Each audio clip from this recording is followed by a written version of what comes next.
Você já se perguntou quem são os monstros dentro do mundo repleto de monstros? Quem são os caçadores que se destacam dos outros? Não apenas pela força, mas pela coragem de enfrentar o impossível, de se desafiar e desafiar seus próprios limites? Hoje vamos falar sobre esses seres lendários, os 7 caçadores Rank S mais poderosos de solo leveling. No vídeo de hoje vamos mergulhar fundo na história de cada um desses gigantes, entendendo o que os fez ser únicos e muitas vezes incomparáveis. Então, sem mais enrolação e bora lá! Em sétimo lugar, Gongu Rei, ex-caçador Rank S e presidente da Associação de Caçadores da Coreia.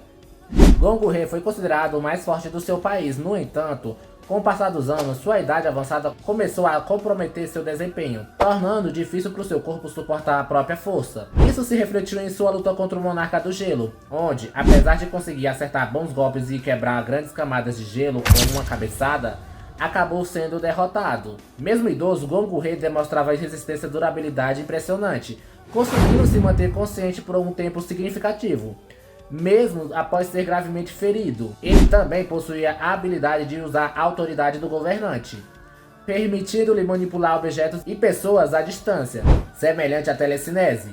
Além disso, como hospedeiro de um dos governantes, ele possuía a capacidade de usar a astralização, embora nunca tenha sido mostrado utilizando essa habilidade. Em quinto lugar, Christopher Reed. Foi um dos caçadores mais poderosos dos Estados Unidos, e figurava entre os 5 caçadores de nível nacional, ocupando a terceira posição no ranking global. No entanto, ele encontrou seu fim após ser emboscado por 3 monarcas: o Monarca do Gelo, o Monarca dos Insetos e o Monarca das Bestas. Apesar de ter sido derrotado, Christopher não caiu sem antes travar uma intensa batalha.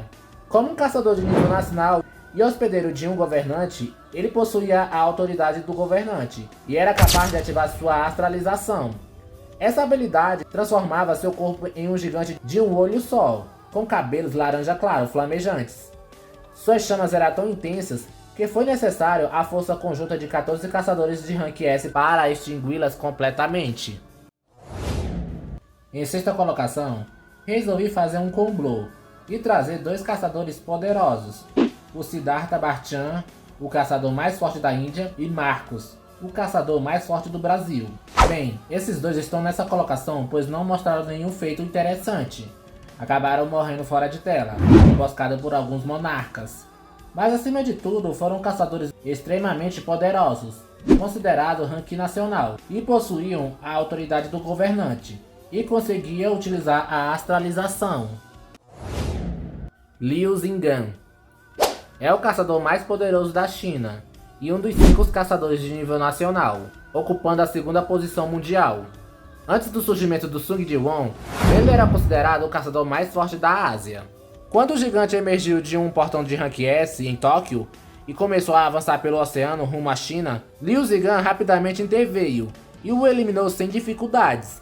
Mesmo assim, ficou surpreso com a resistência do monstro, o que só reforçou o fato de que Sung Ji-won foi capaz de derrotar todos os gigantes sozinho. Sua velocidade é impressionante, permitindo-lhe decapitar um gigante em um instante, antes mesmo que a criatura pudesse reagir.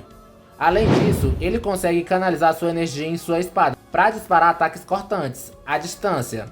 Sendo um hospedeiro do governante, também possui a autoridade do governante e a habilidade de astralização, embora nunca tenha demonstrado essas capacidades em combate. Em terceiro lugar, Thomas André. Foi o caçador mais poderoso dos Estados Unidos. Ele era considerado o número 1 do mundo até a ascensão do Sung Ji-won. Sua história de vida é marcada por desafios. Nascido em uma família pobre de imigrantes europeus, cresceu em um ambiente hostil e precisou aprender a lutar desde cedo para sobreviver. Sua determinação e talento natural para combate o levaram a se tornar um dos caçadores mais formidáveis do planeta. Como hospedeiro de um governante e caçador de nível nacional, Thomas possuía força física monstruosa. Ele foi capaz de lançar Sung Ji-won para longe com um único soco e conseguiu destruir edifícios apenas com a pressão gerada por seus ataques. Sua resistência é extraordinária. Ele conseguiu suportar uma quantidade absurda de danos de adversários extremamente poderosos, sem perder o ritmo da batalha. Em termos de habilidades, Thomas pode usar o reforço para aumentar drasticamente sua defesa e ataque, tornando seu corpo quase invulnerável. O Sung Ji-won, por exemplo, machucou as próprias mãos ao tentar golpeá-lo rapidamente. Além disso, ele dominava a autoridade do governante como os outros aqui. Uma habilidade de telecinese que lhe permitia puxar objetos ou inimigos em sua direção. Quando usada em potência máxima, ele pôde se tornar tão intenso que, segundo Sung Ji-won, parecia um buraco negro, capaz de puxar qualquer coisa para dentro. Ele só conseguiu escapar dessa força esmagadora ao usar sua própria autoridade do governante para se contrapor. Em segundo lugar, Sung Hwan foi um dos primeiros caçadores de Rank S da Coreia, mas sua história foi marcada pelo esquecimento e pelo sacrifício. Antes de se tornar um grande guerreiro contra as feras mágicas, ele era um homem comum, um bobeiro devotado a salvar vidas. Foi nessa época que ele encontrou o amor de sua vida, e juntos trouxeram ao mundo seus filhos, incluindo Sung Ji-won. Contudo, quando a humanidade despertou para a terrível realidade dos portais e das criaturas sombrias que delas emergiram, Hwan tomou uma decisão. Abandonou seu antigo trabalho e abraçou o caminho do caçador. Destemido e forte, tornou-se um dos pioneiros dessa nova era de guerreiros. No entanto, sua glória nunca foi reconhecida pelo mundo, pois na época ainda não existia um sistema oficial de classificação. Mas um destino cruel e implacável armou uma armadilha pro coitado. 10 anos antes dos eventos que mudariam tudo, Sung Hwan ficou preso dentro de uma dungeon durante uma incursão desastrosa. Lá no vazio do desconhecido, o tempo se arrastou e a esperança de ele voltar quase se apagou, até que os governantes o encontraram. Eles o tomaram como um de seus 7 hospedeiros e lhe concederam uma missão: eliminar o novo monarca das sombras.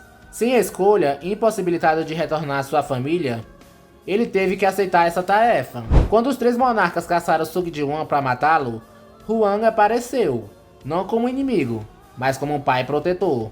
Depois que seu filho derrotou Gesell, um dos monarcas sobreviventes tentaram exterminá-lo de uma vez por todas. Porém, Sung Hwan interveio com muita bravura, desferindo um golpe devastador em Rakan, que foi lançado contra o monarca do gelo.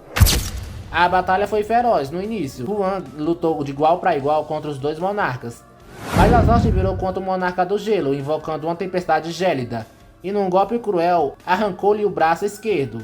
Ainda assim, ele permaneceu firme, pois como hospedeiro do governante, estava entre os caçadores mais poderosos do mundo. Seu poder era imenso. Sung Hwan dominava a furtividade como poucos. Podia se ocultar completamente em seus ambientes, tornando-se invisível, tanto físico quanto magicamente. Além disso, como todos os hospedeiros de governantes, detinha a autoridade do governante e a capacidade da astralização, ainda que nunca tenha demonstrado essa última habilidade. No topo absoluto, onde poucos ousam sequer sonhar em chegar, está o Sung Ji-won, o mais forte dos caçadores, o segundo monarca das sombras e um dos seres mais poderosos que já existiram.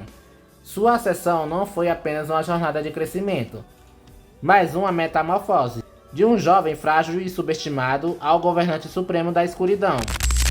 Sua força física desafia qualquer lógica. Mesmo sem recorrer às suas armas mais letais, ele foi capaz de destruir a temível estátua de Deus com um único golpe, abrindo um buraco colossal através de seu rosto impassível.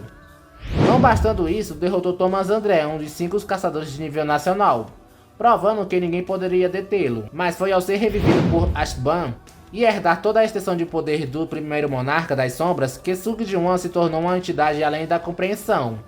Ele não apenas resistiu aos ataques do monarca do gelo com uma única mão, como o esmagou sem esforço. Derrotou Rakan em apenas 4 golpes e foi capaz de encarar Ataris, o mais poderoso entre os 9 monarcas, de igual para igual. Ele sozinho venceu todos os monarcas do mundo do caos, apagando o ciclo da reencarnação e reescrevendo o destino. Como monarca das sombras, Sung Ji-won possuía um exército incomparável, 10 milhões de soldados leais guardando seu comando, prontos para marchar sempre que ele desejasse. Mais do que isso, ele podia ocultá-los dentro de sua própria sombra, espalhando-as entre as sombras alheias, observando e controlando tudo à sua volta. A escuridão era sua aliada e sua essência. Ele podia cruzar vastas distâncias num instante através da troca de sombra. Seu domínio do monarca ampliava a força de todas as suas sombras em 50% durante o combate, transformando o impossível em realidade. O Sung Ji-won não era apenas um caçador, ele era uma força da natureza, um titã que reescreveu a própria história da humanidade. Se você gostou desse vídeo e quer ver mais sobre o incrível mundo de Solo Leveling, não esqueça de deixar o seu like e se inscrever no canal WN Animes. Ah, e tem um vídeo aí muito bacana aparecendo na tela agora mesmo. Dá uma olhadinha lá. Até o próximo vídeo. Um grande abraço e até mais.